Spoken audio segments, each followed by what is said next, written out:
5 सितंबर 2016 ये एक historic milestone था बिकॉज इस दिन एजीएम मीटिंग में मुकेश अंबानी ने जियो जो टेलीकॉम सर्विस है उसको अनाउंस किया था। पूरे टेलीकॉम इंडस्ट्री में तहलका मच गया था।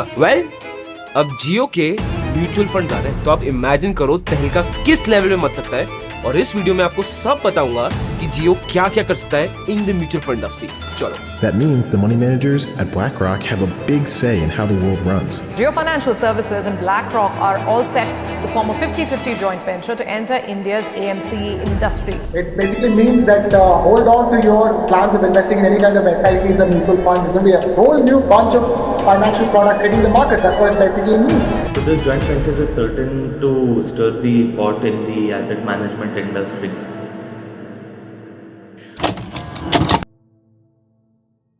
जुलाई 2023 ये वही दिन है जिस दिन एग्रीमेंट साइन हुआ of joint venture between Jio financial services and black rock. जो पूरा जॉइंट वेंचर होगा वुड बी ऑफ $300 मिलियन, जिसमें से $150 मिलियन जियो फाइनेंशियल सर्विसेज देगा और $150 मिलियन ब्लैक रॉक देगा। अब जियो के बारे में ब्रॉडली हम सब जानते हैं, वी हैव एन आइडिया कि क्या ग्रुप है, रिलायंस ग्रुप की हिस्ट्री क्या है, मुकेश अंबानी का क्या नेचर रहा है, कैसे इंडस्ट्री को डिस्टर्ब करते हैं ये।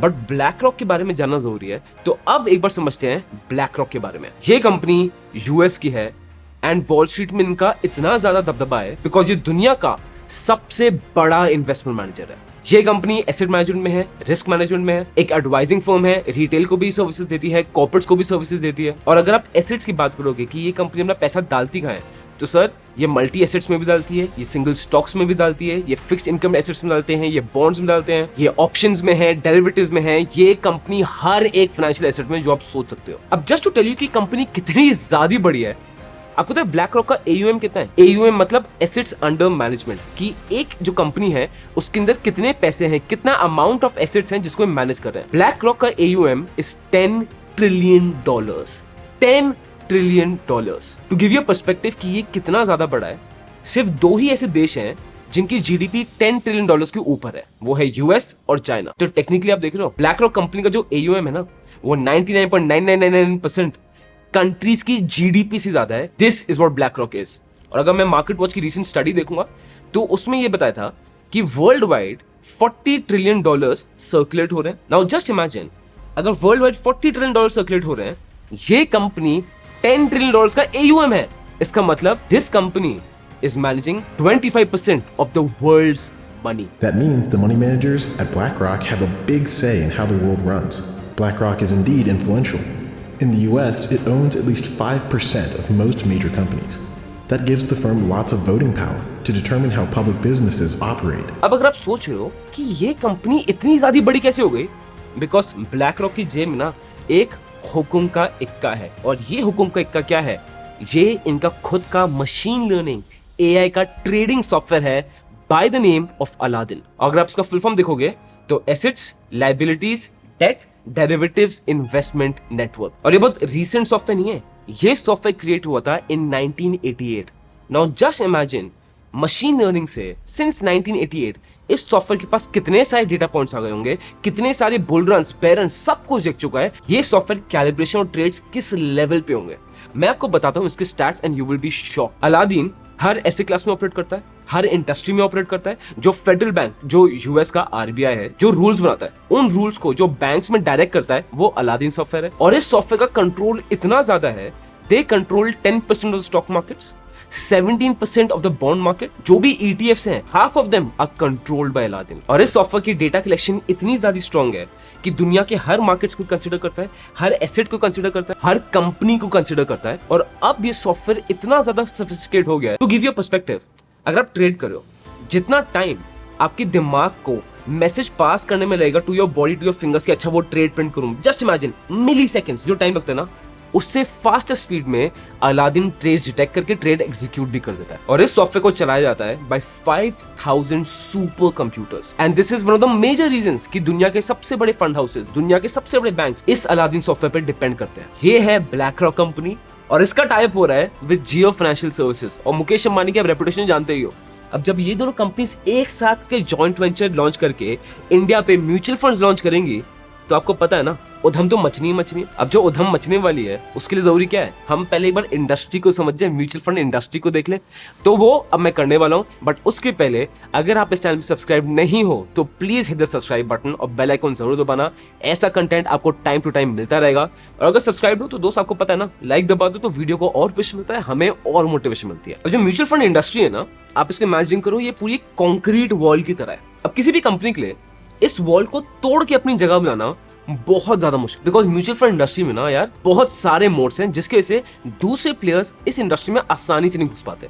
अब पहले उन मोड्स के बारे में डिस्कस करते हैं। सबसे पहला मोड आता है हाई रेगुलेशन। म्यूचुअल फंड ये फाइनेंशियल प्रोडक्ट्स हैं जो हम लोग को दिए जाते हैं। अब जब फाइनेंशियल प्रोडक्ट्स दिए जा रहे हैं, सेबी इन्वॉल्व है, आरबीआई इन्वॉल्व है, इतनी सारे रूल्स होते हैं, इतने सारे रेगुलेशन होते हैं कि जो एग्जिस्टिंग म्यूचुअल फंड प्लेयर्स है ना, उनको दिक्कत आती है इनसे कोप अप करने के लिए। तो किसी नए बंदे के लिए तो ये बहुत बड़ा चैलेंज है। अबे गोयला, रूल्स से क्या फर्क पड़ता है यार, जियो है, तेरे को पता है जियो क्या है, इतने सस्ते में देगा कि बस पूरा मार्केट से उसका। मुझे भी ना यही लगा था, बट यही इस म्यूचुअल फंड इंडस्ट्री का सेकंड मोड है ऑफ प्राइस वॉर्स। अब अगर जियो सस्ते म्यूचुअल फंड साथ आने का प्लान करता है, बट द पॉइंट है सस्ते म्यूचुअल फंड्स ऑलरेडी मार्केट में है। आप स्टेट बैंक ऑफ इंडिया का ETF देखोगे, उसका expense ratio is 0.07%, 0.07%। Index funds आप देखोगे तो 0.2% to 0.3% है। इसके ऊपर सेबी ना बहुत टाइम से पीछे पड़ा हुआ है म्यूचुअल फंड कंपनीज के कि सर अपने आप एक्सपेंस रेशियो और कम करो।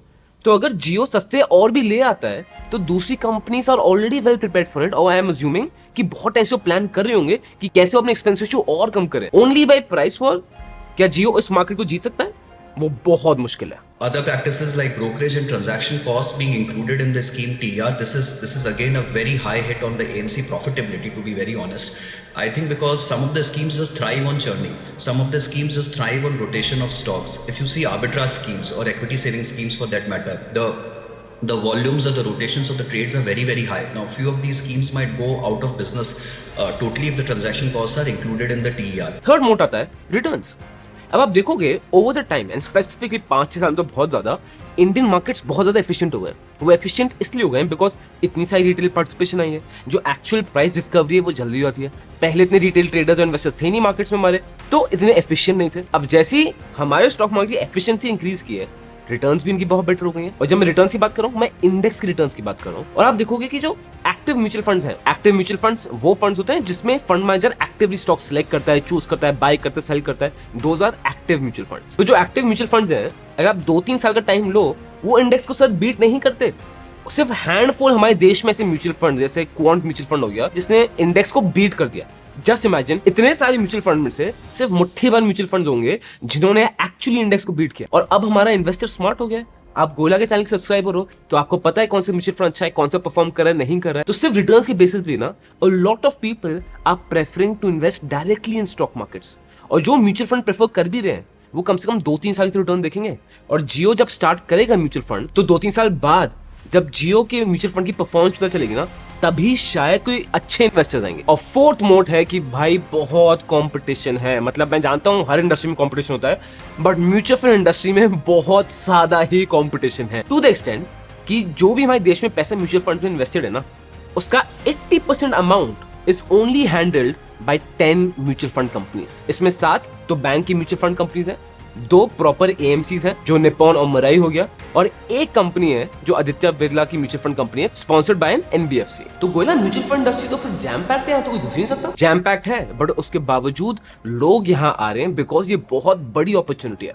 रिसेंट टाइम्स में आप देखोगे मोतीलाल की म्यूचुअल फंड्स लॉन्च हो गए, IFL के लॉन्च हुए, सैमको के लॉन्च हुए, जीरोधा के लॉन्च हुए with partnership with small case, JM financial के लॉन्च हुए, IMFL के लॉन्च हुए, बट ज्यादा सिग्निफिकेंस इनके पास अभी है ही नहीं। जैसे आप NJ की बात कर लो, NJ ने रिसेंट लॉन्च किया, वो सबसे बड़ा non banking financial mutual fund distributor है। 2021 में उनका पहला NFO आया था। NFO होता है न्यू फंड ऑफर।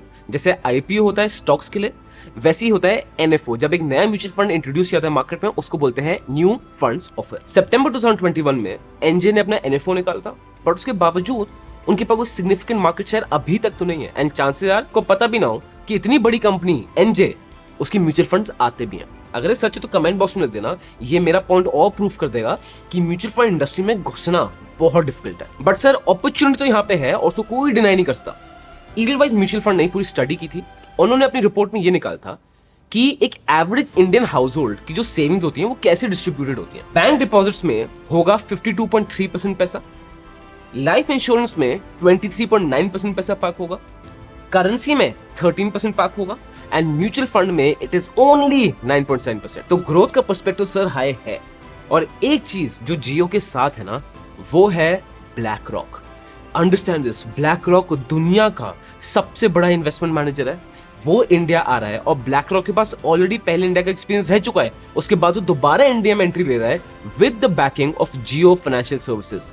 जब जियो ब्लैक रॉक के म्यूचुअल फंड्स आएंगे ना, उधम तो मचेगी ही मचेगी। एक सेकंड, ब्लैक रॉक पहले इंडिया में था फिर चला गया, तो काहे का सबसे बड़ा इन्वेस्टमेंट मैनेजर? अब ये भी दोस्त बड़ा इंटरेस्टिंग है।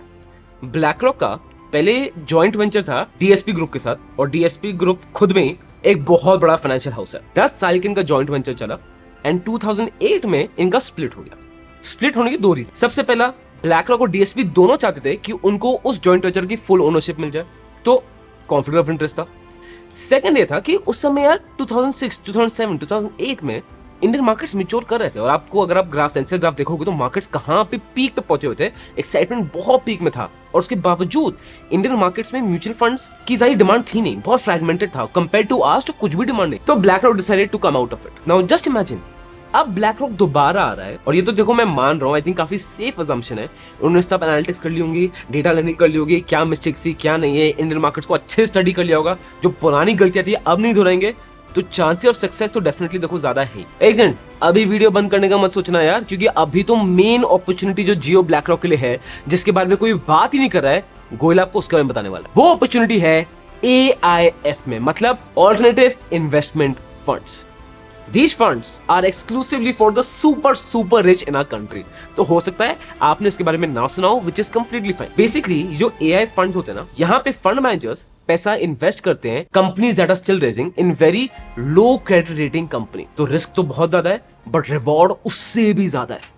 एंड सिर्फ सुपर रिच क्यों करते हैं? बिकॉज एक तो सभी चाहती देखो आप सेफ रहो, हम रिटेलर्स को उतना रिस्क लेने की जरूरत नहीं है। दूसरा ये, इसमें मिनिमम इन्वेस्टमेंट जो होती है म्यूचुअल फंड में, वो काफी हाई होती है, तो 99% रिटेलर्स इसको अफोर्ड नहीं कर सकते। और इसमें ना ही ज्यादा कंपटीशन है, ना ही ज्यादा रिस्ट्रिक्शंस है, प्रॉफिट मार्जिन्स बहुत ज्यादा हाई है, और इसमें खुला मैदान है टू सर इनोवेट।